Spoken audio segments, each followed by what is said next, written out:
ពុកពុកស្ដាប់ខ្ញុំនិយាយសិនពុកទៅវិញទៅមិនបាច់លំបាកដល់ពុកទេ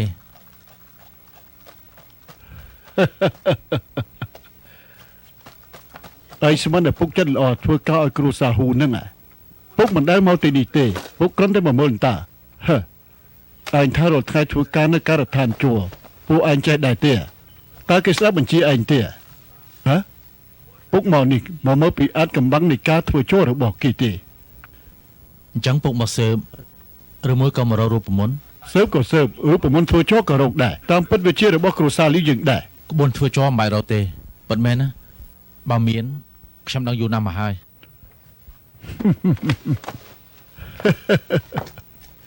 ឯងពិតជាមិនដឹងទេ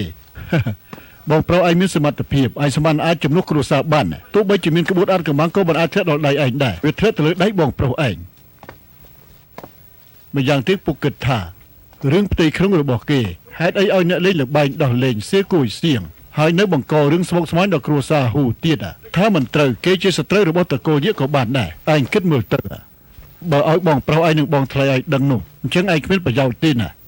តែបើនិយាយឲ្យសពគ្រប់ទៅ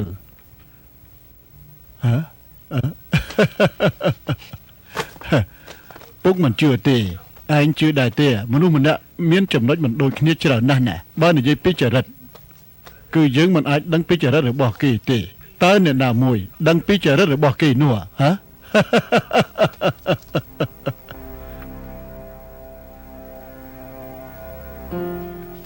នេះគឺអ្នកម៉ែឲ្យយកមកជូនបងតាមពិតអ្នកម៉ែចង់មកមើលអ្នកបងណាហើយតែទំនៀមទម្លាប់អ្នកបងក៏ដឹងដែរអ្នកបងកាន់ទុកជាប់នឹងខ្លួនអ្នកម៉ែក៏អាយុច្រើនខ្លាចគាត់មកទីនេះមិនសូវស្រួលពិតមែនហើយកុំឲ្យម៉ែបារម្ភអីអូនជួយអរគុណគាត់ឲ្យបងផងមិនយូរទេបងនៅទៅមើលគាត់ហើយខ្ញុំដឹងហើយអូននឹងហ៊ុយមីងយ៉ាងម៉េចហើយមិនដឹងទេប៉ុន្តែគាត់អាចនៅក្បែរខ្លួនខ្ញុំនោះខ្ញុំពេញចិត្តណាស់ទៅហើយអញ្ចឹងគេល្អចំពោះប្អូនខ្លះហើយពីថ្ងៃនេះរឿងម្ដាយរបស់គាត់ដោះស្រាយរួចហើយ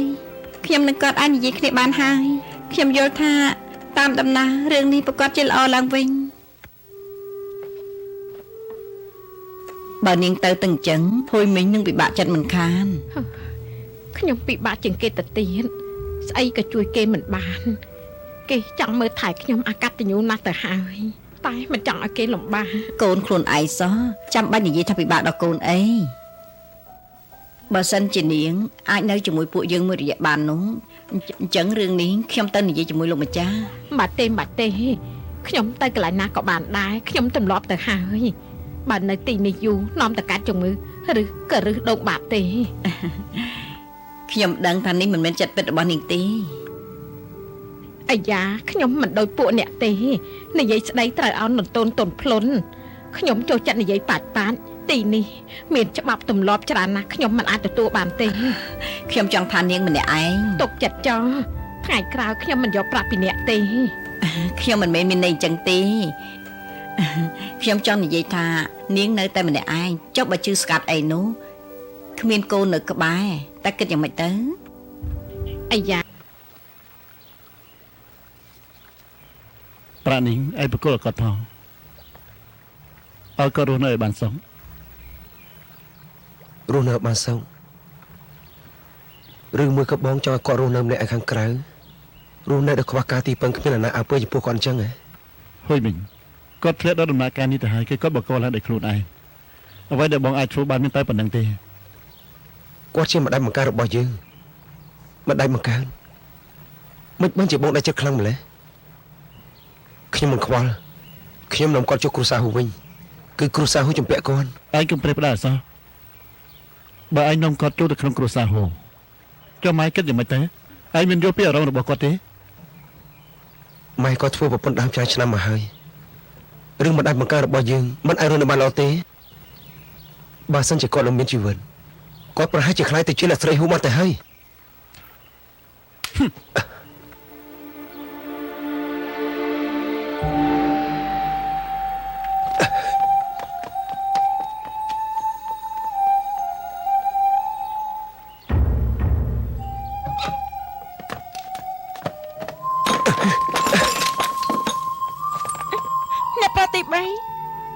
ចេញទៅក៏រំខានខ្ញុំឲ្យនឹងចេញទៅស្ដាប់ឬទេ ចាអ្នកស្រីទី3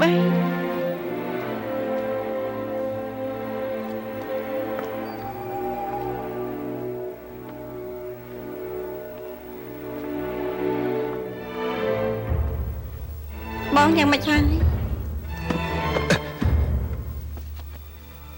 មានរឿងអីកើតឡើងមែនទេប្រាប់អូនមកក្រៃលោកអូនជួយបាន អូនអាចជួយអីបងបានចំណែកអូនឲ្យរៀនចេញពីសភៅមិនអាចជួយបងបានទេមិនអាចប្រកាសបានទេ អញ្ចឹងបងនិយាយមក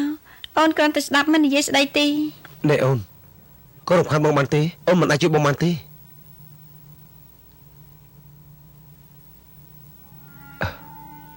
សន្តោក្នុងចិត្តបងច្បោកច្បល់ណាអញ្ចឹងហើយបាន អញ្ចឹងអូនចេញទៅហើយមិនរំខានបងទេ អូនចង់ទៅណា អូនទៅលេងក្នុងសួនច្បារចាំបងអារម្មណ៍ល្អអូនមកវិញ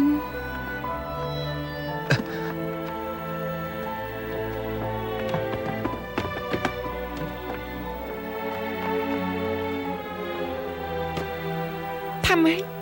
បងវាយហួយមីង គឺបងទ្រាំមិនបានឥឡូវបងស្ដាយក្រោយណាតាំងពីដូចដល់ធំពូបងទៅពីរណាមិនដែលឆ្លោះគ្នាទេ បងហួយសេងមកក៏បងធ្វើអញ្ចឹងហួយមីងមានមនោសញ្ចេតនាចំពោះម្ដាយមានអីខុសតែច្រើនឆ្នាំមកនេះពួកគេទៅជួបគ្នាគឺមិនងាយទេចំណែកបងចិត្តថ្មក៏ផ្ទះដែរ បងមិនមែនចិត្តថ្មក៏ពេះដែរណា ទៅម៉ាក់បងខំ1000 ដង 10000 ដងក៏នៅតែជាម៉ាក់បងធ្វើអញ្ចឹងមិនត្រូវទេណា តែឆ្នាំនោះក៏បោះបងពូបងចោលពេលដែលគាត់ចេញទៅបងនឹងហួយមីងយំស្រែកឲ្យគាត់តែគាត់មិនងាកក្រោយទេស្ថានភាពបែបនេះបងចង់ចាំមិនភ្លេចទេដាច់ខាតក៏បងមិនអនុគ្រោះឲ្យគាត់ ចា ដែរ ហេតុអីបងជួយគាត់មនោសញ្ចេតនាម្ដាយនឹងកូនកាត់មិនដាច់ទេក្នុងចិត្តបងមានគាត់ថាដែរក៏បងមិនហ៊ានសារភាព បងជួយគាត់មិនមែនថាបងទទួលគាត់ទេ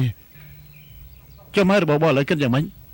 គាត់ខំចិញ្ចឹមបង20ឆ្នាំហើយបើនិយាយចំពោះគាត់ជាម្ដាយបង្កើតរបស់បង គ្មានអ្នកណាឲ្យបងឬយ៉ាងម្ដាយបង្កើតឬម្ដាយចិញ្ចឹមនោះទេអ្វីដែលបងត្រូវធ្វើនៅពេលនេះគឺបងត្រូវក្លាហានធ្វើជាកូនកតញ្ញូ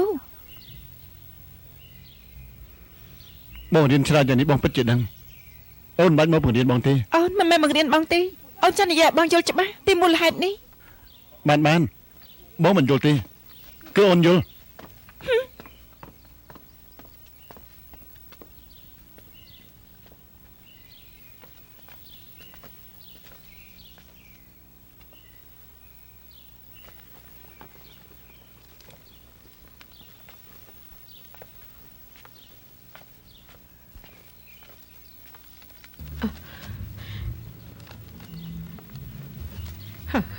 ខ្ញុំមកលាអ្នកទាំងពីរខ្ញុំដុតกระดาษប្រាក់ជូនអ្នកទាំងពីរមានកន្លែងអីខុសឆ្គងអ្នកទាំងពីរអត់ទោសផងមនុស្សដូចខ្ញុំនេះមួយជីវិតនេះមិនដែលមានគុណធម៌ទេតែខ្ញុំមានកូនប្រុសដ៏ល្អរបស់ខ្ញុំពីរនេះហើយរៀបការជាមួយកូនអ្នកទាំងពីរធ្វើជាកូនប្រសាទនេះខ្ញុំដឹងចាត់ថាជាសំណាងពីជាតិមុនចុង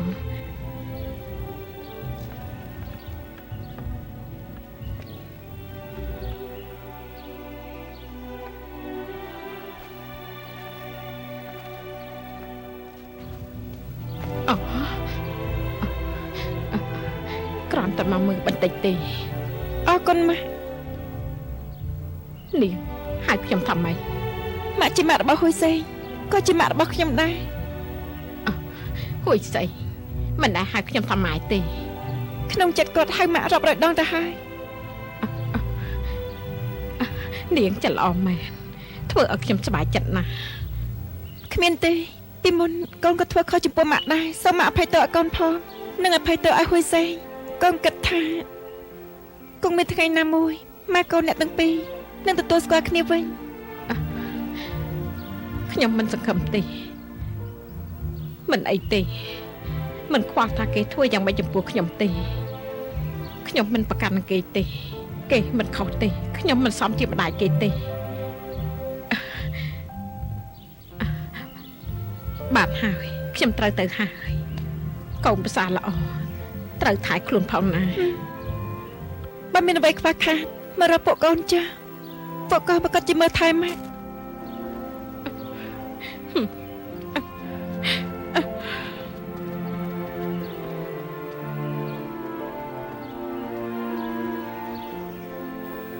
អ្នកប្រតិពីខាងជួនតំណែងទឿនយើងហើយ ទឿនណាទឿនខ្ញុំទៅទឿនពួកគេទៅឲ្យគេធ្វើលឿនទៅ បាទអោះនៅមានទៀតថ្ងៃនេះលោកម្ចាស់លឺមកទៀតហើយថាត្រូវត្រួតបញ្ជីកម្មករ ក៏ប៉ុន្តែធ្វើស្អី គាត់ចង់ដឹងលោកម្ចាស់ទី2គ្រួសារយើងស្លាប់អ្នកណាមកធ្វើការខ្លះ មិនក៏មិនចេះចំមិនចេះហើយដេញគាត់ចេញទៅ បាទ ពិនិត្យមើលពីថ្ងៃឲ្យសូម្បីផុសតាំងទឹកក៏គ្មានដែរពួកឯងហ៊ានធ្វើបែបនេះដាក់យើងផងយើងឆាប់គង់តែដឹងទេ ឥ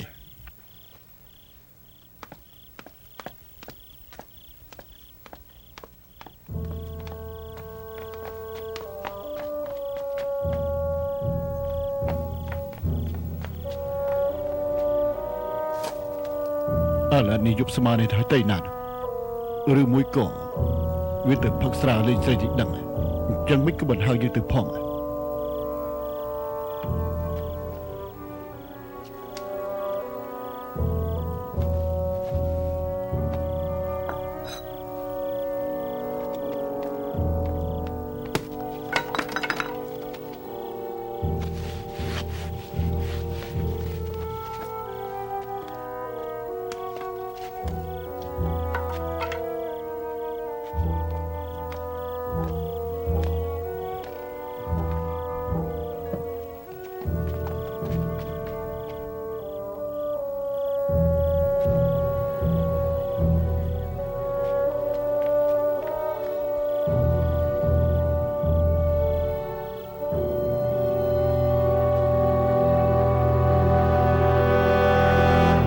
ជាគោរពសម្ដីមែនមកហើយហ៎បើអញ្ចឹងឆាប់ដោះលែងយើងទៅឲ្យលឿនឡើង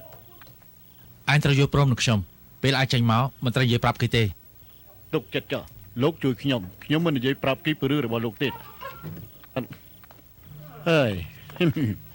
តែប៉ុណ្ណេះរួចខ្លួនហើយ ព្រះពាក់កណ្ដាលនេះយើងឲ្យឯងចាប់ពីថ្ងៃនេះទៅពួកយើងគ្មានពាក់ព័ន្ធនឹងគ្នាទេកូនធ្វើស្គាល់គ្នាឯងធ្វើស្អីហ្នឹង លោកកុំបន្ទោសខ្ញុំឲ្យសោះណាខ្ញុំស្គាល់លោកច្បាស់ហើយបើគេចាប់ខ្ញុំបានខ្ញុំនឹងឆ្លើយប្រាប់គេហើយលោកឯងកុំប្រេះផ្ដាសោះណាឯងសាហាវណាស់ ឯងស្គាល់មុខយើងហើយយើងមិនអាចទុកឯងរស់ទេហ៎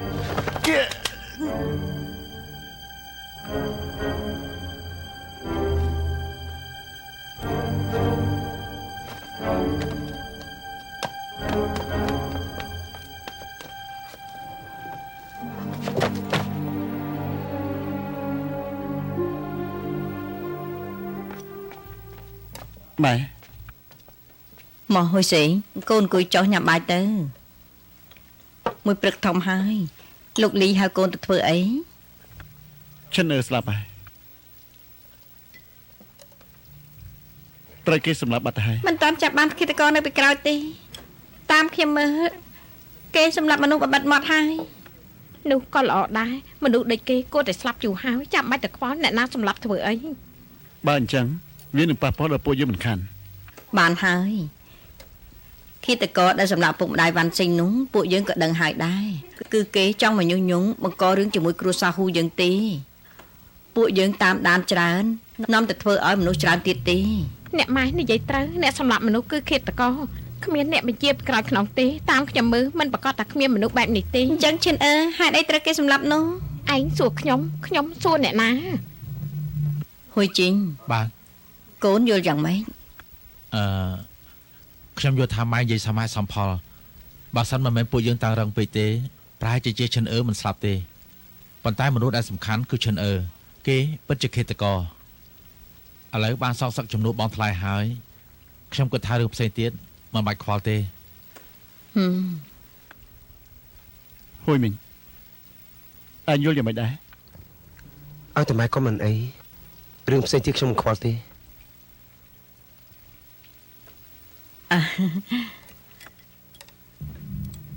ពិតជាប្រសើរណាស់មានអ្នកដោះស្រាយជួយពួកយើងព្រះជាម្ចាស់ពិតជាជួយពួកយើងហើយ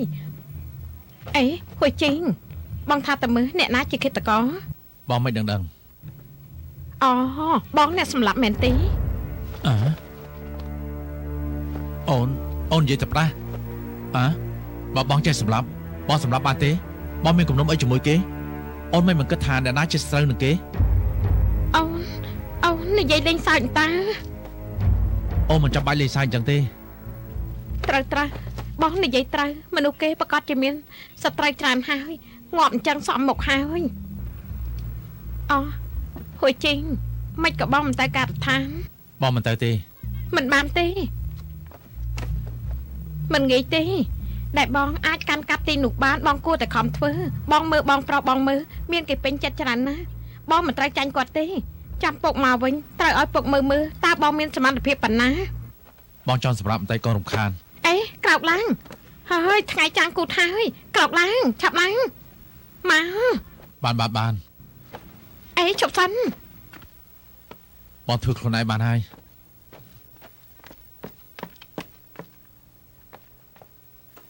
ពិសាតែ អរគុណ យកឡើងអ្នកម៉ែ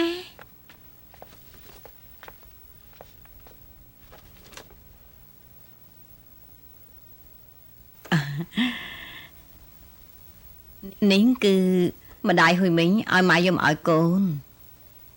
មួយនោះវាបាក់ហើយម៉ែក៏កំដរគេទៅទិញមួយថ្មីទៀតគេថាទុកជាការដូរសម្រាប់កូនប្រសា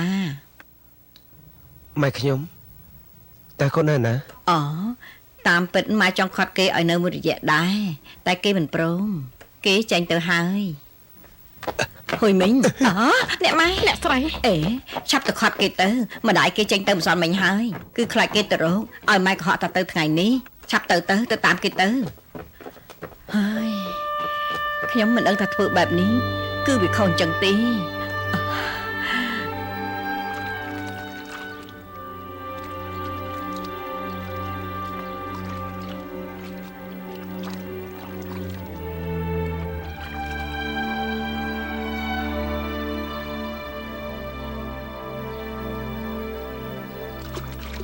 បងមកធ្វើអី បងសារភាពថាបងខុសហើយ បងមិនធ្វើអីខុសបងមិនព្រមទទួលស្គាល់ម្ដាយបង្កើតមានពាក់ព័ន្ធអីនឹងខ្ញុំទេ បងជួយបោកខែឲ្យអូន អេ តើអ្នកណាមួយហ៊ានឲ្យអ្នកស្រីហ៊ូបោកខែតែ បានហើយបងមិនស្រួលខ្លួនកុំមកប៉ះទឹកអី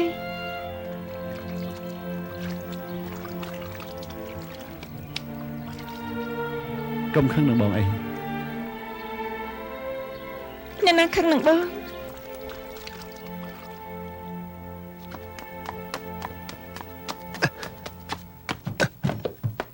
ទុកជ័យហើយនៅ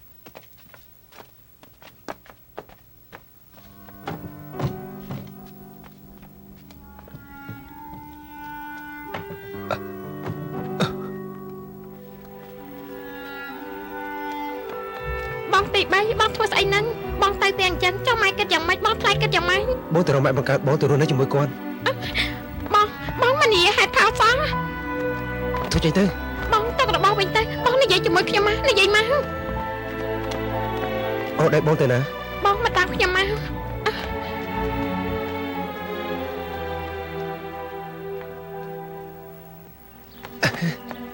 បងទី3បងថ្លៃមានធ្វើអីមិនល្អចំពោះបងមិនក៏បងធ្វើបែបនេះចំពោះគាត់ បងមិនបានធ្វើបាបទេគឺអ្នកទាំងអស់គ្នាបង្ខំបងឥឡូវបងបានរៀបការហើយគ្រាន់តែពេលនេះបងមិនអាចផ្ដោតសេចក្តីស្រឡាញ់តែប៉ុណ្ណោះ បងស្មានថាបងថ្លៃចង់បានឋានៈគេឈ្មោះមិនមែនទេគាត់ត្រូវការបេះដូងរបស់បង ចុះអ្នកទាំងអស់គ្នាមានសុខពីចិត្តបងទេ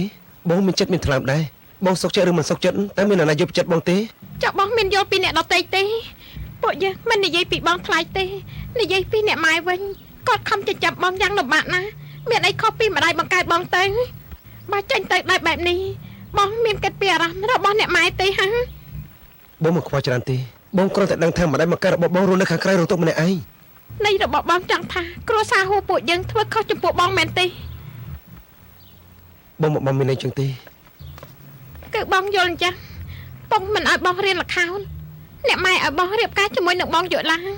សំបីបងនិយាយជាមួយបងប្រុសក៏គំរោះគំរើយដែរបងយល់ថាមនុស្សក្នុងគ្រួសារហួធ្វើបាបបងឲ្យរៀនអស់កកោតែគ្មានបានការទេសំបីរបៀបធ្វើមនុស្សក៏បងមិនយល់ដែរ បងទី3បងបាត់ជាធ្វើឲ្យពួកយើងលំបាកក្នុងចិត្តមែនទេ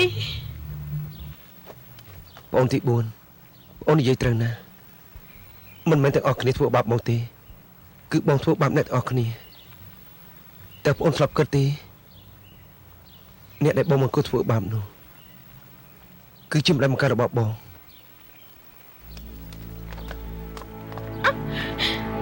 បងទី3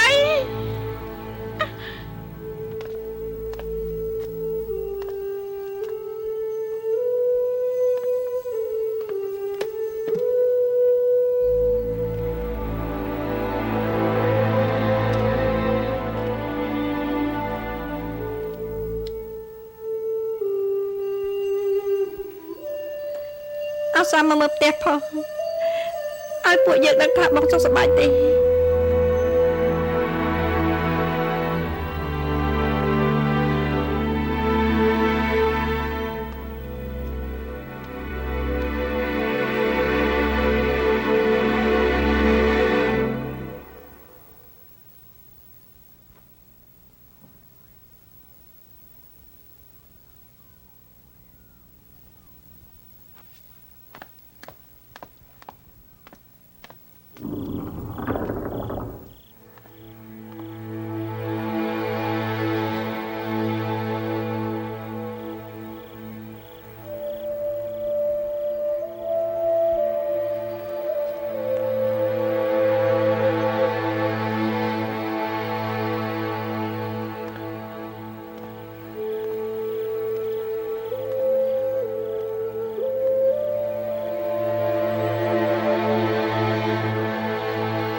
ណែម៉ែ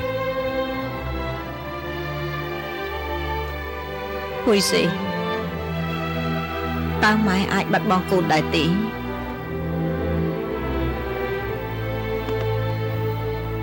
ឲ្យកូនទទួលទោសជំនួសហ៊ុយមីងចា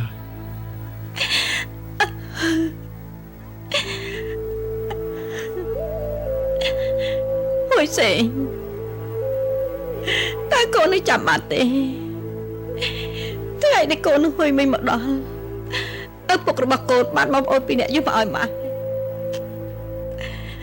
ពេលនោះហួយមិញចូលលាក់ខ្លួននៅខាងក្រោយ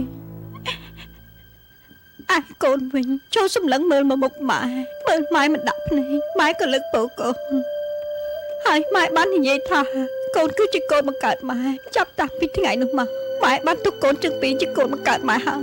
កូនក៏លូតជង្គង់ហួយមិញក៏លូតជង្គង់ដាក់ម៉ែដែរកូនទាំងពីរស្រែកព្រមគ្នាហើយម៉ែថាម៉ែហើយម៉ែមិនដែលស្អប់ព្រមកូនទាំងពីរទេកូនទាំងពីរគឺជាកូនបង្កើតរបស់ម៉ែហើយតើកូនដឹងទេ ចាប់តាំងពីពេលនោះមកខ្ញុំទុកម៉ែដូចជាម៉ែបង្កើតរបស់ខ្ញុំចឹង ហួយសេ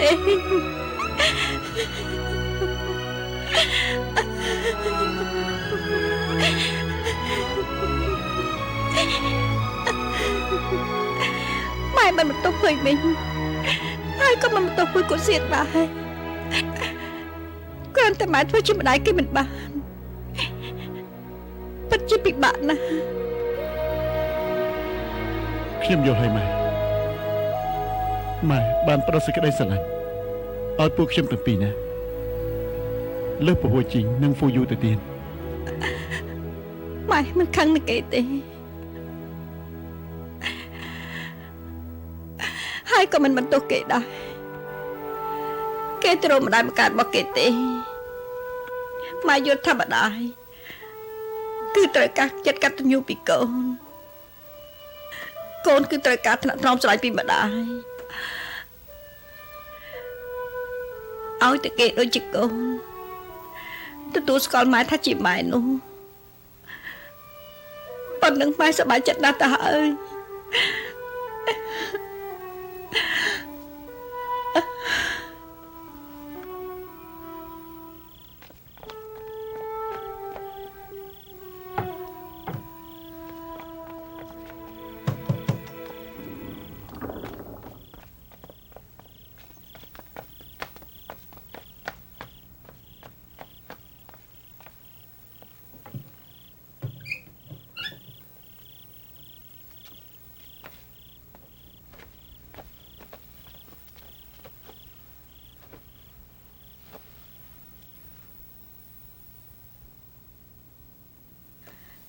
បងត្រឡប់មកវិញហើយ អូនយ៉ាងម៉េចហើយនឹង ហើយ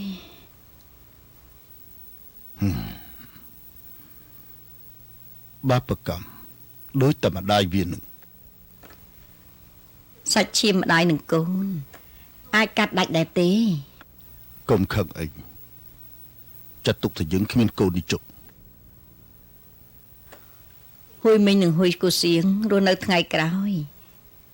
យ៉ាងម៉េចនោះខ្ញុំបារម្ភណាស់បើយកល្អនោះរកពួកគេឲ្យទៅជួយគេទៅ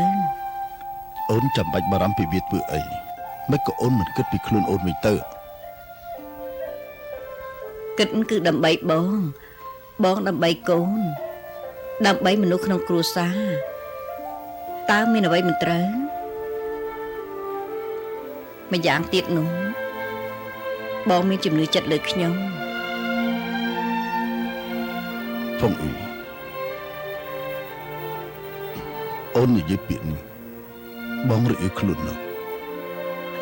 បានហើយឈប់និយាយពីរឿងនេះទៅខ្ញុំមានរឿងចង់ពិភាក្សាជាមួយនឹងបង រឿងអី ហួយសេងគេបានជាហើយឲ្យគេមើលការខុសត្រូវក្នុងផ្ទះមិនមែនជាមធ្យោបាយទេឲ្យគេទៅរាជធានីរៀនរកស៊ីតាមបងទៅគេត្រៀមខ្លួនមើលខុសត្រូវមុខរបររបស់គ្រួសារយើងទៅថ្ងៃមក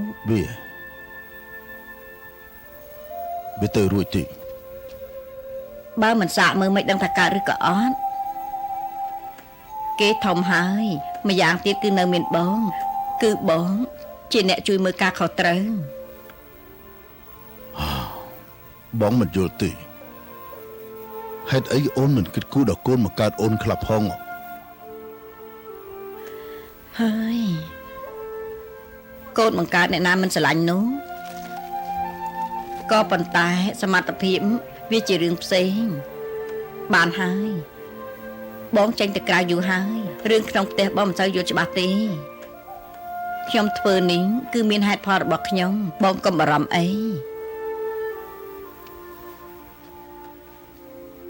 ចំណែកខ្លួនបងវិញអាយុក៏ច្រើនហើយគួរតែមើលថែសុខភាពខ្លួនឯងខ្លះផងសុខភាពហ៊ុយសេងក៏ត្រូវការមើលថែដែរម្យ៉ាងទៀតនោះខ្ញុំគិតថាលៀននាងដឹងសុខទុក្ខច្រើនស័ក្តិសមនឹងមើលថែឪពុកកូនទាំងពីរបងយល់យ៉ាងម៉េចដែរ ឯងថាម៉េចឲ្យហួយសេងទៅមើលខុសត្រូវហាងអ្នកនាងទី2មកតិចតែងអ្នកស្រីពិតជានិយាយយ៉ាងម៉េចគឺពិតណាស់អ្នកស្រីឲ្យខ្ញុំទៅដែរគាត់ឲ្យខ្ញុំទៅរៀបចំបម្រើលោកម្ចាស់និងអ្នកប្រុសធំពេលនេះអ្នកប្រុសធំនិងលោកម្ចាស់នៅក្នុងបន្ទប់អ្នកស្រីអូនិយាយរួចហើយអាចតែបងធំជាពីជំងឺពួកយើងស្អីក៏អត់មានដែរ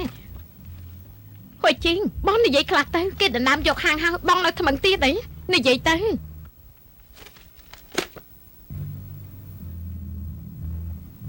អ្នកប្រុសទី2អ្នកស្រីទី2ខ្ញុំមានការងារធ្វើនៅផ្ទះខ្ញុំទៅសិនហើយ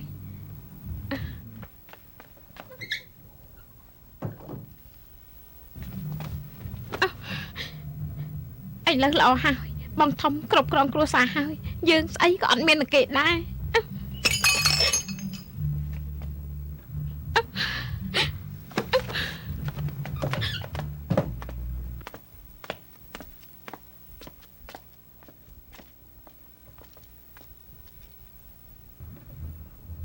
ចឹងបានថា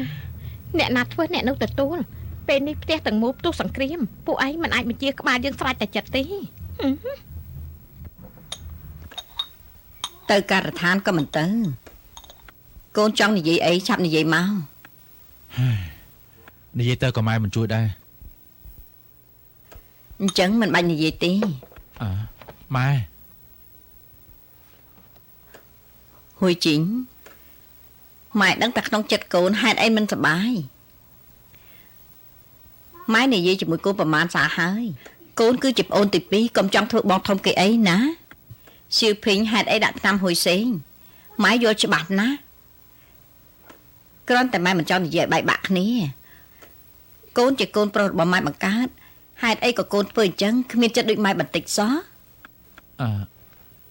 ចុះហេតុអីក៏ម៉ែមិនមានចិត្តដូចខ្ញុំដែរ បើម៉ែមានចិត្តដូចកូននោះគ្រួសារនេះរលាយបាត់យូរហើយម៉ែបាននិយាយជាមួយកូនពីមុនហើយតាំងពីបុរាណមក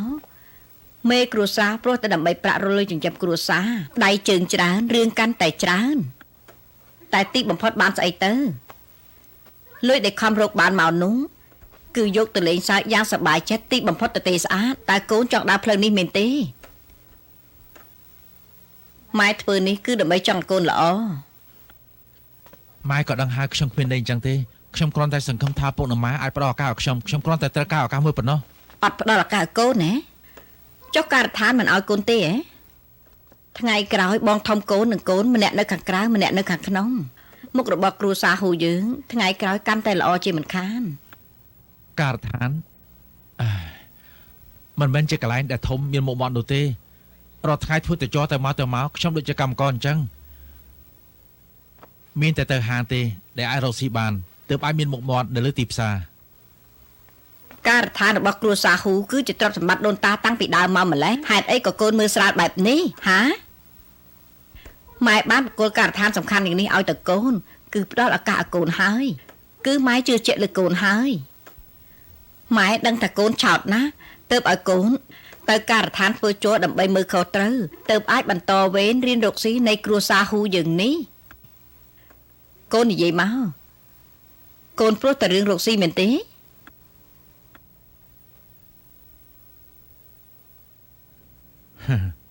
តែពួកគាត់បាននិយាយហើយមានតែខ្ញុំទេទើបអាចជួយដល់គាត់បាន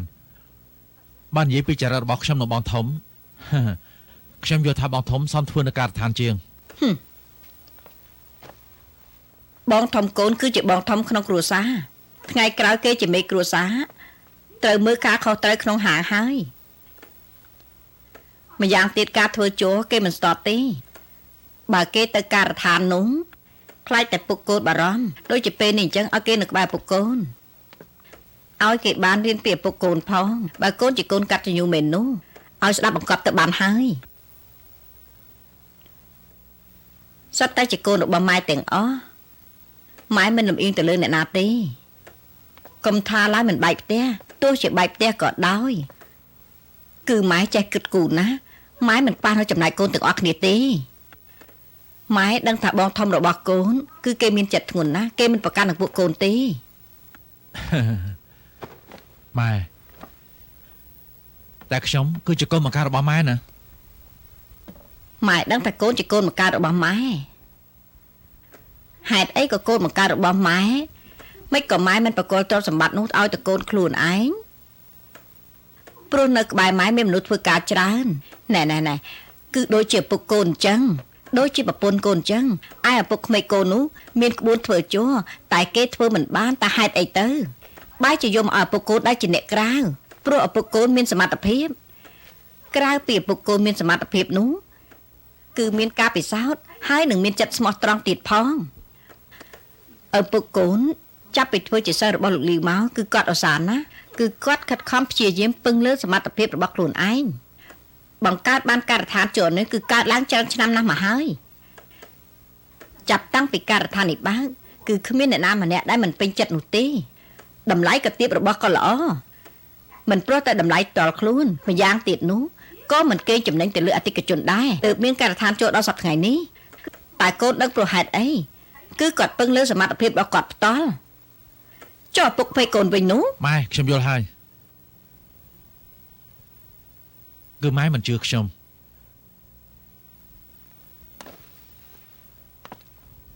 នេះមិនមែនបញ្ហាសមត្ថភាពទេម៉ែយកខ្ញុំមកប្រៀបធៀបជាមួយលីលីជូសៀនម៉ែយកខ្ញុំប្រៀបធៀបអញ្ចឹងដូចជាមិនហួសហេតុពេកទេហើយ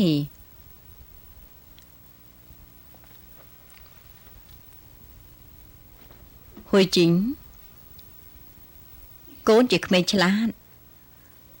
អំបាញ់ម៉ែនិយាយច្រើនយ៉ាងនេះព្រោះតែចង់ប្រាប់កូនថាមានតែធ្វើជួរទេទើបជាសមត្ថភាពរបស់កូនពេទ្យមិនក៏កូននៅតែស្ដាប់មិនបានបែបនេះបានអញ្ចឹងទៅហើយម៉ែឲ្យបងធំចុះ ព្រោះនៅក្នុងចិត្តម៉ែយល់ថាខ្ញុំគឺជាកូនដែលគ្មានសមត្ថភាព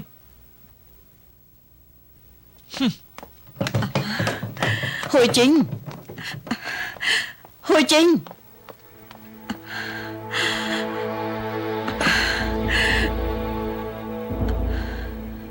Hồi Chính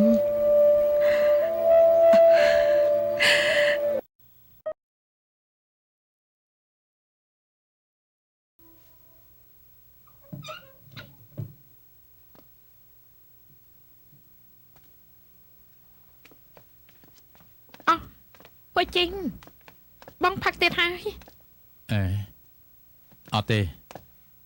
Hồi Chính Bong cầm ăn chặt ấy ôn kết rồi hai Tham mình tiền tê Rương ní bà hai chỉ miễn cạp lại pruông Bà quạt chăng ai bằng thông ta rịch thì ní cả ở quạt tay cho Ơi bộ dân cô chăm từ mưa tên អូនគិតងាយណាស់ Bong sẽ đạp ôn này vậy xanh Bong thông con mình men chỉ nẹ khăn rọc xì tê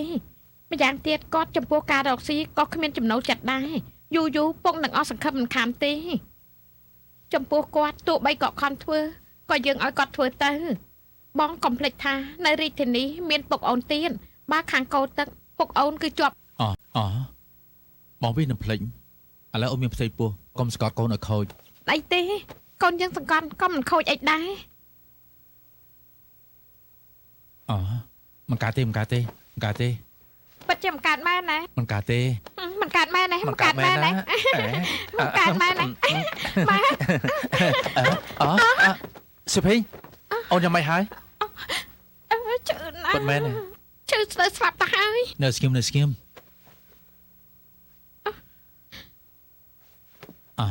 កូនមិនអីទេ Bọn đang tay bị con dân cạn chanh tí អូនកុំនិយាយផ្ដាមិនកើតត្រូវទៅពេទ្យ Ê Này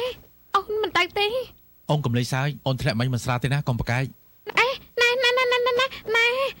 Bọn mình này Ông mình cạn ấy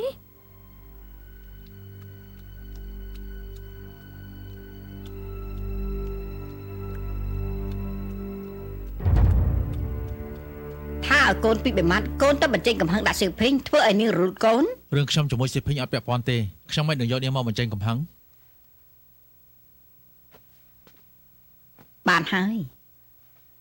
Phần màn tháng ngày ní Côn bạch tới cả thảm tí Nơi cầm đó sự phinh ở bàn lõ tớ Mình nụ srei bê ní Cứ trời cạp ở đây nè cả bài khuôn hai ខ្ញុំដឹងហើយ Hơi Không mình ní Hãy đây có không mình đi sai cho mùi cửa xa hôn chăng ថ្នាំទាំងនេះត្រូវកំណត់ពេលឲ្យអ្នកស្រីទី2ត្រូវសម្រាប់ឲ្យបានច្រើនមិនឲ្យត្រូវខ្យល់និងមិនត្រូវងូតទឹកទេរលូតកូនឈឺខ្លួនណាស់ត្រូវថែរក្សាព្យាបាលបានល្អផង ចាខ្ញុំដឹងហើយ Lục rụp bè Mình lục miền bà xa thăm anh Nhóm rồi lụt con hao vậy Lục công bông có họ bộ kê mình tì អ្នកស្រីទី2អ្នកស្រីពិតជារលូតកូនមែនអ្នកស្រីមានផ្ទៃពោះ2ខែហើយអ្នកស្រីមិនដឹងទេ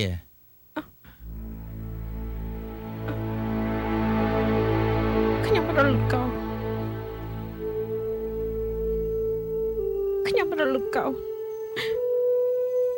Mình đang ai tới Mình bên chỉ gặp bật tì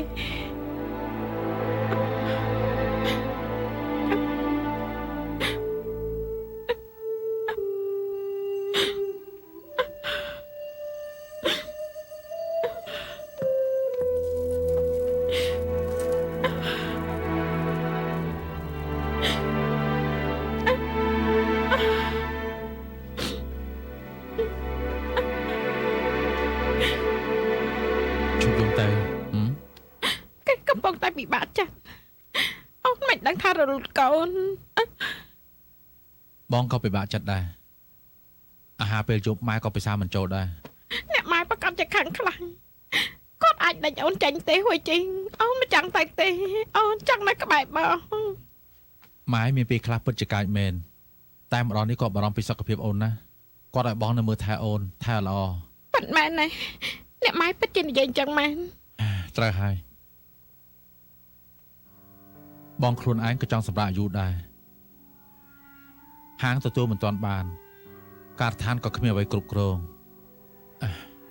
ណាស់ហើយយ៉ាងហោចមានពេលច្រើននៅផ្ទះកំដៅអូនបាន អូយជីបងពិតជាល្អនឹងអូនណាស់ ឈួតមែនបងមិនល្អចំពោះអូនតែល្អចំពោះអ្នកណា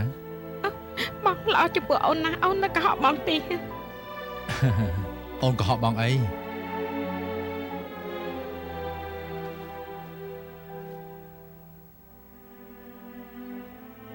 អូនកុហកបងរឿងអី អូនអត់ទេ ពុកអូនមករៀនអូនអីទៀតមែនទេ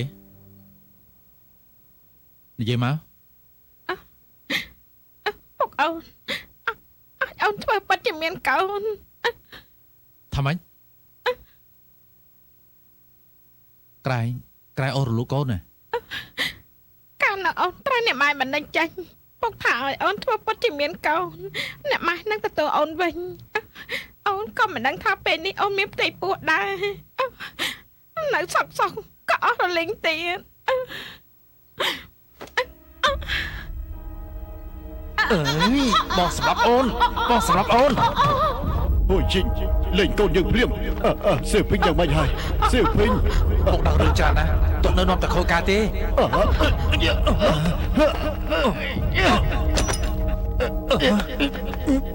យើងសម្រាប់ឯងយើងសម្រាប់ឯង ជួយផង ត្រូវតែសម្រាប់ឯង បងធ្វើស្អីហ្នឹង អូសម្លាញ់អូនយ៉ាងម៉េចហើយហ៎ តើកញ្ចាក់ឯងនេះពីតែសម្រាប់ខ្ញុំចង់តាក់បាញ់មែនទេ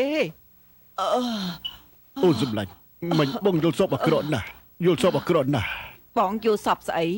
បងសម្រាប់មនុស្សបងពីតែសម្រាប់ខ្ញុំណាខ្ញុំខ្លាចបងហើយបងឆាប់ទៅគេងក្រែផ្សេងទៅឆាប់ទៅហើយ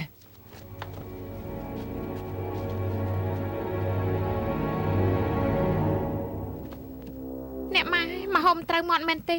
កូននឹងឲ្យគេដូរជូន មិនមែនទេ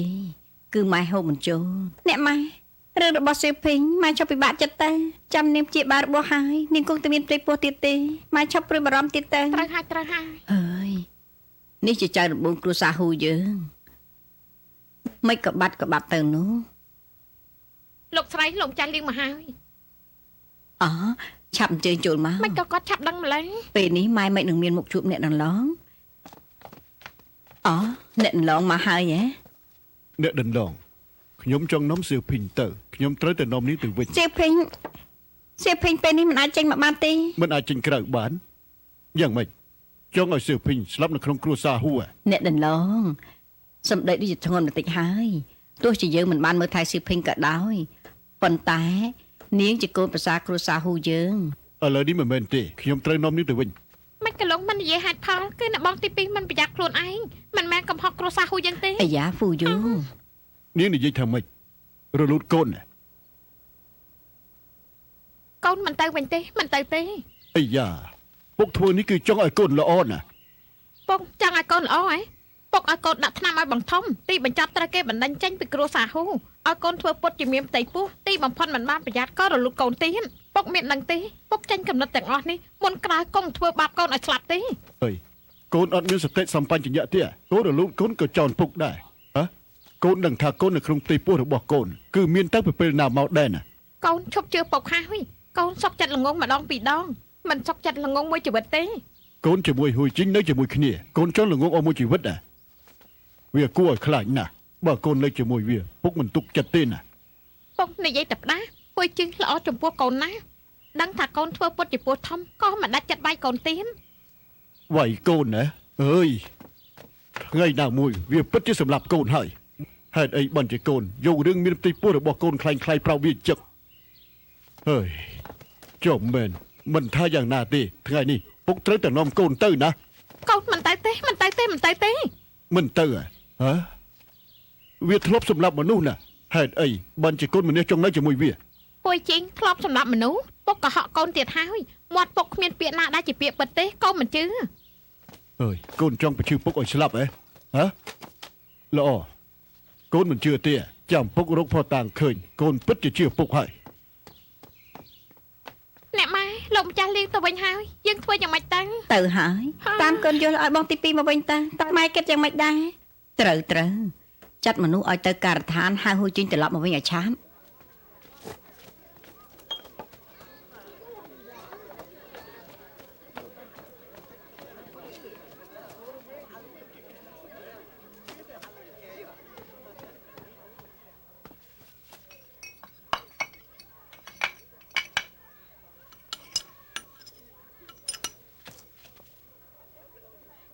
សៀវភីង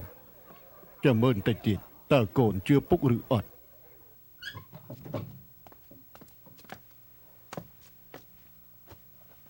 ម៉ែថាពុកអូនមកនាំអូនទៅវិញហ៎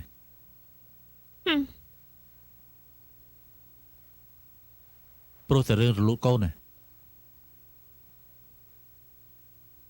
បងមិនតន់សួរពុកអូនឲ្យអូនធ្វើពុតមានផ្ទៃពោះផង ពួកចេញបងកុំខឹងអីអូនមិនទៅវិញទេ ឥឡូវនេះគាត់អោកឡុកគ្រួសារទាំងអស់ភ័យខ្លាចណាស់គឺមានការហួសហេតុទេ ពួកចេញ និយាយទៅ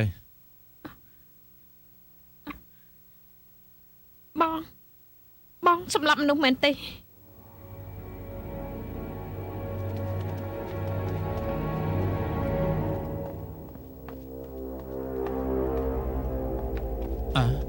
ពុកពុក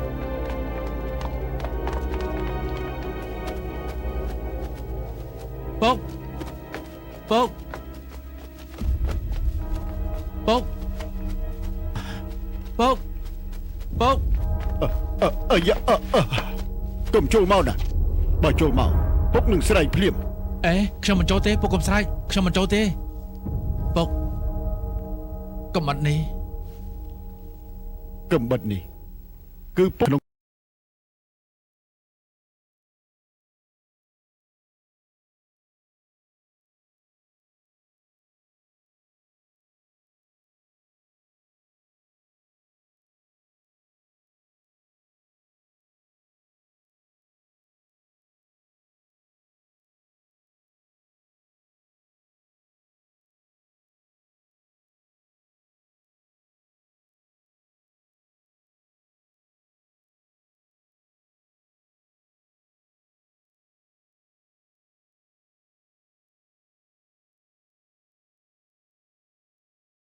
គ្រួសារហ៊ូខ្ញុំទុកចិត្តច្រើនណាស់ហើយមួយយ៉ាងទៀតហ៊ូជីងគេចេះមើលថែរក្សានាងហើយណាមែនទេ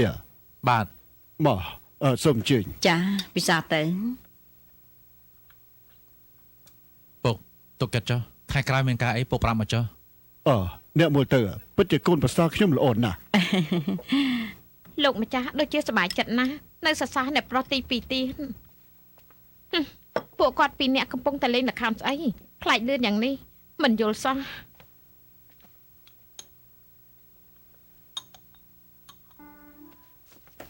ពុះពិសាតៃ យល់ឡានដេកលក់ស្រួលទេ ចាស្រួលទេ ចង់ហូបអីចង់ធ្វើអីប្រាប់ម្ដាយកូនទៅកុំឲ្យធ្វើខ្លួនឯងណា ចាកូនដឹងហើយ បងពួកជាងអកុសមកជម្រាបពងគាត់បញ្ញាប់តកឋានខ្លាចពុកមិនតន់ក្រោក៏មិនបានមកជម្រាបពង កូនឲ្យហួយជីងខំធ្វើការអាចឲ្យគ្រួសារហ៊ូរីករាយគឺជាកតញ្ញូធំហ្នឹង ចាអ្នកម៉ែបានស្រួលខ្លះទេ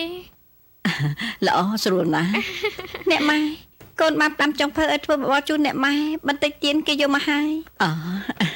ត្រូវអ្នកស្រីទី3ព្រឹកព្រលឹមអញ្ចឹងរវល់ទៅបន្ទប់បាយក្នុងបបរនេះមានគ្រឿងបើច្រើនណាស់បន្តិចទៀតខ្ញុំលើកមក ត្រូវហើយម៉ែនឹកឃើញហើយវ៉ាន់សិញមួយរយៈនេះមិនដឹងជាយ៉ាងម៉េចទេលៀននាងឲ្យអីយកគ្រឿងបើទៅឲ្យនាងខ្លះទៅមើលនាងត្រូវការអីទៀតទេ អ្នកម៉ែឬមួយក៏កូនយកទៅវិញ កូនជាស្រីមិនឲ្យចេញក្រៅទេ ប៉ុន្តែកូនខានជួបអ្នកបងធំយូរថ្ងៃដែរម្យ៉ាងទៀតអ្នកបងកាន់ទុកជាប់ខ្លួនមិនសមត្រឡប់មកវិញទេកូនទៅសួរសុខទុក្ខគាត់ក៏ជាការគួរដែរ ឲ្យនាងទៅចុះទៅបានមនោសញ្ចេតនាបងប្អូនពីរអ្នកល្អ អរគុណអ្នកម៉ែ ឲ្យអ្នកបំរើត្រៀមគ្រាស្នេហ៍កូនទៅឆាប់ត្រឡប់មកវិញណា ដឹងហើយ អ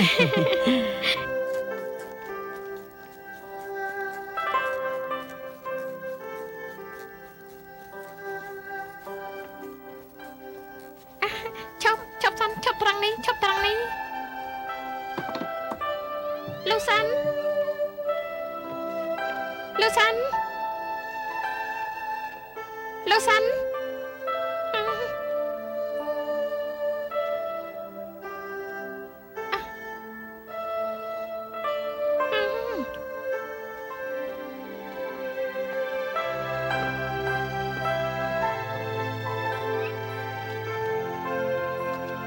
អ្នកបងធំអ្នកបងធំ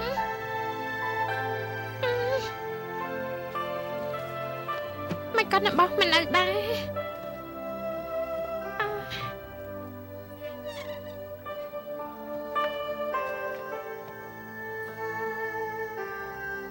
លោកសាន់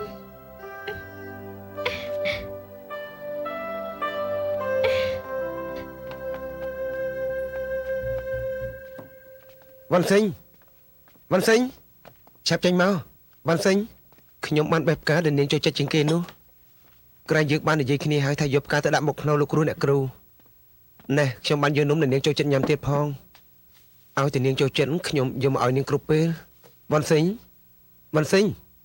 ន់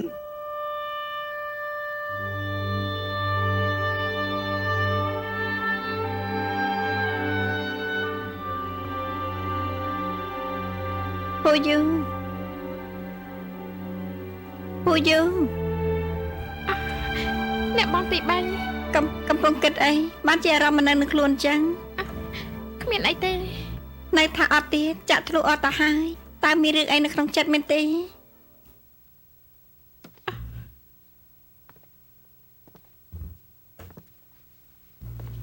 តើមានរឿងអីហ៎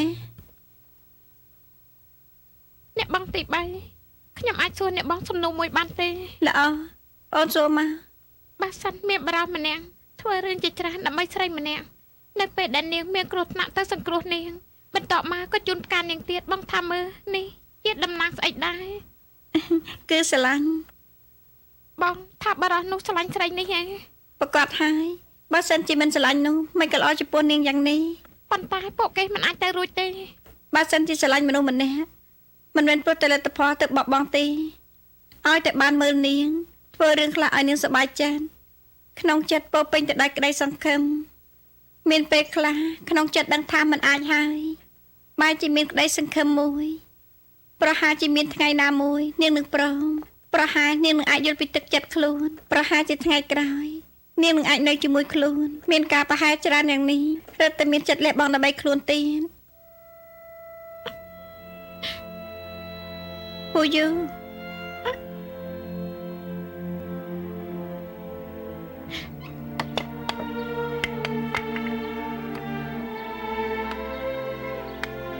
បងលឺសិច អូវ៉ាន់សេងនាងក្រោកហើយហ៎ មកក៏លបងមក អូខ្ញុំបានឃើញអូននាងចិត្តអស់ហើយខ្ញុំក៏ជួយពោះនាងទៅ សូមអរគុណអញ្ចឹងខ្ញុំនឹងធ្វើអីឲ្យលបងញ៉ាំ ល្អ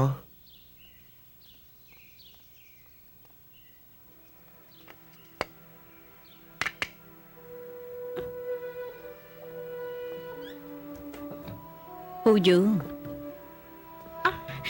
អ្នកម៉ែ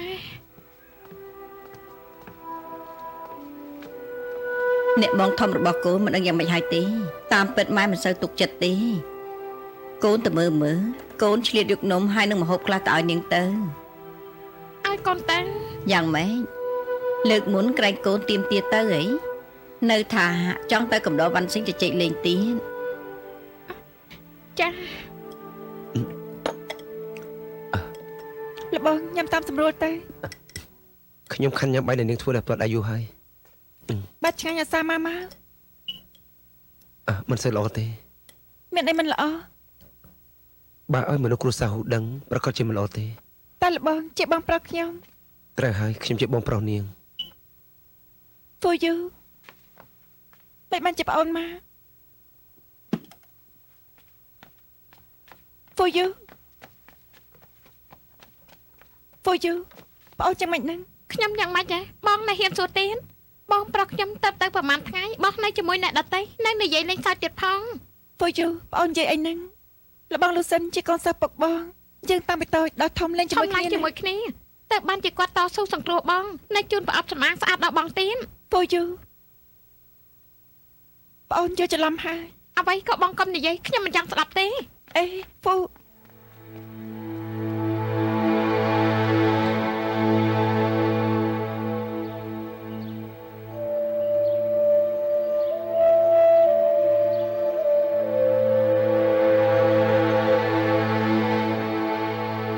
យើងចិត្តចេញសម្ដែងហើយស្មានតែអ្នកទាំងអស់គ្នានឹងស្ទាត់អស់ហើយហ៎ណែច្រៀងម្ដងទៀតទៅ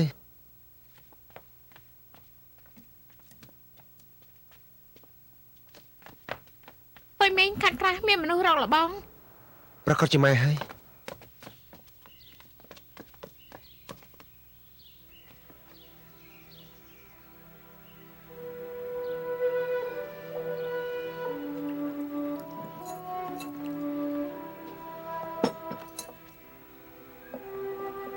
នៅខាងនឹងបងទៀត អត់ទេ ថ្ងៃនេះបងវាយឯងគឺមិនត្រូវទេបងសុំទោសណា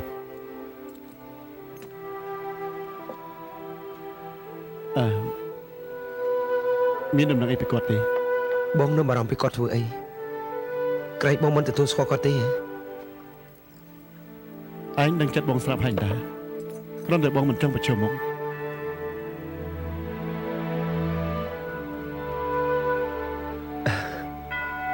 ញ៉ាំអីសិនទេ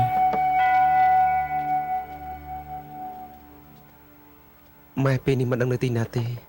កន្លែងដែលគូរកក៏រកអស់ហើយគាត់ជាមនុស្សដូចជាភ្លេចបន្ទូអញ្ចឹង កុំតែសាយគង់តែរកគាត់ឃើញទេឯងប្រាប់បងមកមើលឯងចង់ត្រឡប់ទៅវិញពេលណា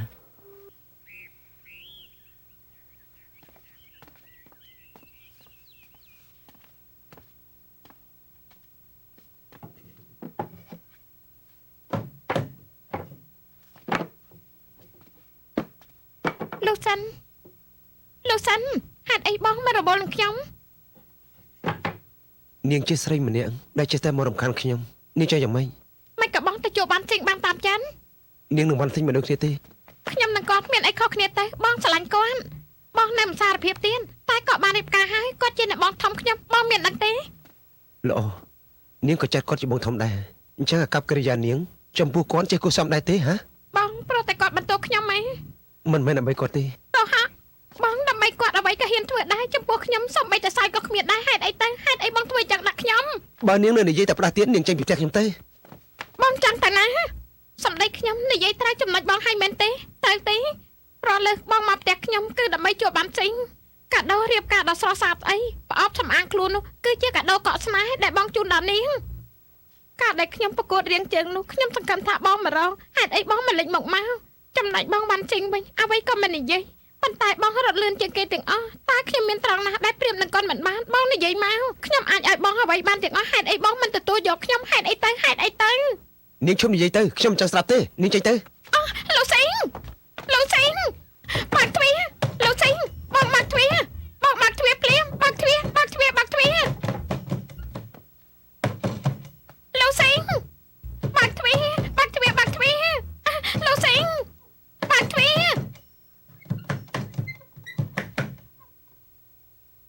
លោកសិង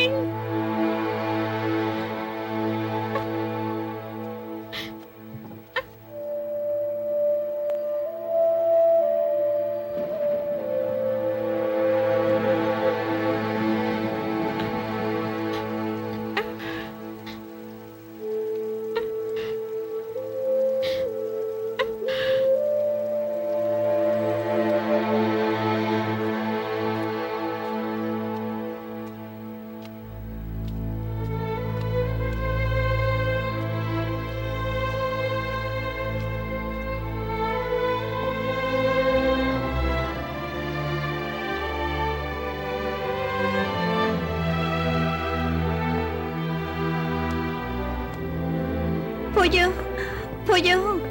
ទៅជជឺផ្ញើសម្បត្តិមកមានរូបថតទីពួកយើងអូនយ៉ាងម៉េចហ្នឹងពួកយើងពួកយើង ព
អ្នកបង យល់ឡាមកកັບអស់មកដល់ទីនេះ បាញ់មិញខ្ញុំទៅរនបងនៅផ្ទះអ្នកបងមិននៅខ្ញុំក៏ដឹងថាអ្នកបងនៅទីនេះក៏យករូបថតអ្នកបងនឹងបងធំមកឲ្យណា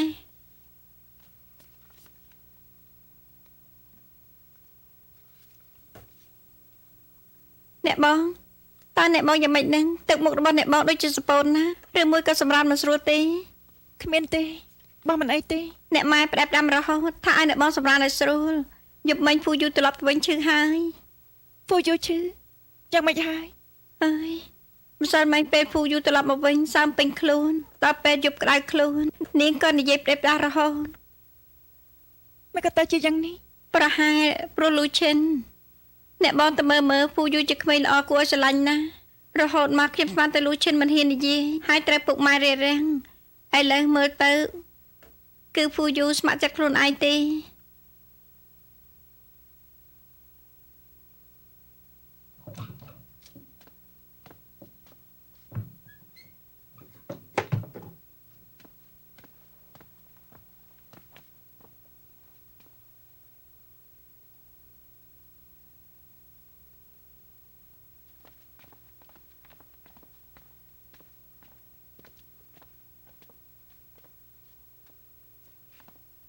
លូសិនលបងឆាប់ចូលតា ហេតុអីក៏នាងធ្វើដូច្នេះ ពូយូឈឺហើយ តែខ្ញុំព្យាបាលជំងឺនាងមិនជាទេ លបងតើមើលនាងជំងឺនាងនឹងជាសះស្បើយ តែនាងនៅតែឈឺខ្ញុំមិនអាចកំដរនាងមួយជីវិតបានទេ ហេតុអីតា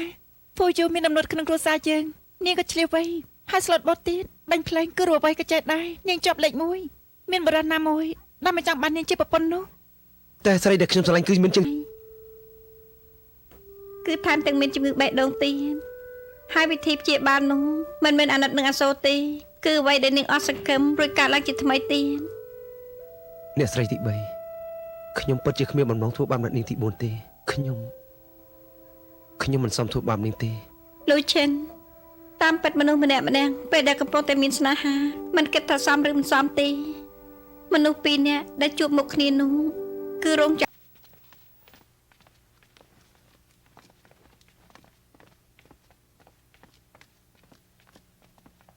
ហុយមីងការដ្ឋានចរជូនកម្រងផ្កាស្អាតណាស់ឆាប់មកមើលស្អាតណាស់ឯងមានមុខមាត់មែន វ៉ាវស្អាតខ្លាំងណាស់ណាបងធំខ្ញុំជូនថ្ងៃស្អែកក៏ថាមកមើលហ៊ីអញ្ចឹងហើយបានជាគាត់ជួកំរងផ្កា ផាំផ្កាធំយ៉ាងនេះយកដាក់មុខក្រងហ៊ីប្រកាសជាមានមុខមាត់ចំខាន់ណា អញ្ចឹងឆាប់យកទៅដាក់កន្លែងដែលគេងាយមើលឃើញទៅ ប្រកាសហើយយកឡើយ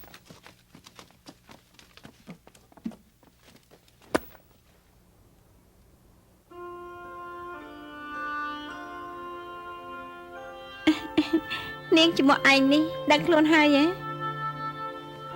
មកមួយណាអ្នកបងធំរងាស់ថ្នាំដោយផ្ទាល់ដៃយកមកឲ្យហើយ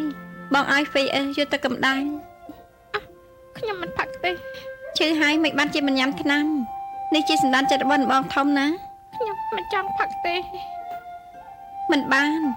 អ្នកបងធំព្រោះតែមានទុកជាប់ខ្លួនទៅមិនអាចចូលផ្ទះបានថ្នាំទាំងនេះក៏ទុកនៅមាត់ទ្វារធំឬក៏ទៅបានបងឆុងជាមួយគាត់ត្រូវតែញ៉ាំ ខ្ញុំមិនចង់ផឹកថ្នាំដែលគាត់រងាស់ទេ ពូយូ ខ្ញុំមិនត្រូវការភាពអាណិតរបស់គាត់ខ្លាញ់កំណត់ទេ ពូយូបើប្អូននិយាយអញ្ចឹងទៀតនោះបងខឹងហើយ អ្នកបងទី3តាមពិតបងមិនយល់ទេ បងមិនចាំបាច់យល់បងគ្រាន់តែដឹងថាអ្នកបងធំបារម្ភពីប្អូនប៉ុណ្ណោះ បើគាត់ពិតជាបារម្ភពីខ្ញុំមែននោះគាត់មិនមែននៅជាមួយលូសិនបញ្ឈឺចិត្តរបស់ខ្ញុំនោះទេ ពូយូបងចាំបានទេរូបរាងអ្នកបងធំពេលទៅចូលគ្រួសារលើកទី1បងឃើញអ្នកបងធំបងចូលចិត្តគាត់រឹងមាំស្អាតនាំភាពកំហឹងឲ្យគ្រួសារហ៊ូជាច្រើនកាលនោះក្រៃប្អូនប្រាប់បងថា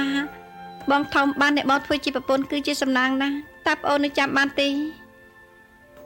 បងធំកាលនោះចេះតែមិនហ៊ានប្រឈមមុខនឹងស្នេហារបស់ខ្លួនតែម្ដងនោះនៅក្នុងចំការជោគាត់បែរជាក្លាហានអោបអ្នកបងធំបាត់បង់ភាពជឿចាប់របស់អ្នកបងធំមិនត្រឹមតែបងធំមិនអាចទទួលបានសូម្បីតែប្អូននិងបងក៏មិនអាចទទួលបានដែរបងតែងតែគិតថានេះប្រហែលជានិស្ស័យដែលយើងនិយាយគ្នាហើយបងធំនិងអ្នកបងធំពួកគាត់ស្រឡាញ់គ្នាយើងសប្បាយចិត្តខ្លាំងណាស់បើពួកយើងមានរឿងអីអ្នកបងធំទេសាជាងគេ តែគាត់ដឹងច្បាស់ណាស់ថាខ្ញុំស្រឡាញ់លូសិនហេ តុអីក៏គាត់នៅតែនៅជាមួយលោកសិនទេ ដើមឡើយបងមិនចង់និយាយប្រាប់ប្អូនទេតែបងទ្រាំនិយាយមិនបានថ្ងៃនោះលូឈិនមក លោកសិនបានមក គឺអ្នកបងធំឲ្យគេមក ចាក់ពេលនេះគាត់នៅឯណា បងឲ្យគេទៅវិញសិនហើយគេអាចមើលប្អូនមួយយប់គេមិនអាចមើលប្អូនមួយជីវិតទេពូយូប្អូនលូឈិនអ្នកទាំងពីរសុទ្ធតែមានលក្ខណៈខុសគ្នាទាំងអស់ប្អូនចេះជួយដោះស្រាយឲ្យបងហេតុអីនៅចង់ដើរផ្លូវរបស់បងទៀតភាពអង្វររបស់ប្អូនត្រូវតែធ្វើប្អូនឈឺចាប់ឲ្យលូឈិនឈឺចាប់ថែមទៀតអ្នកបងធំឆ្លាញ់បងធំណាស់ហេតុអីត្រូវធ្វើឲ្យអ្នកបងធំព្រោះតែស្នេហារបស់ប្អូនចំពោះលូឈិននោះត្រូវកាត់ស្ពីបងវិញដែរតើមានភាពស្មើគ្នាទេ អ្នកបងទី3